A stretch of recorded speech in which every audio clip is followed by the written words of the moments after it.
Today, we will listen to a conversation about presents. What kind of presents are popular in your country? It depends on the receivers. For children, toys are the best choice. For youth, souvenirs are recommended. Who gave presents to you? On what occasions? I have received many presents, most of which were from my friends. They gave me gifts on my birthday. What was your last present?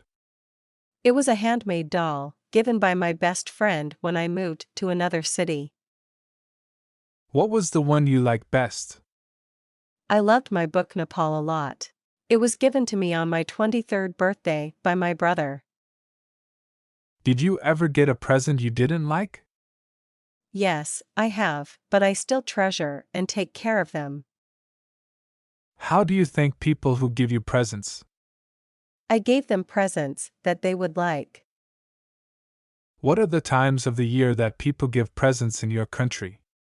Some special occasions are birthdays, weddings, graduation, New Year's Day, Valentine's Day, housewarming ceremonies, etc. Who was the last person you gave a present to?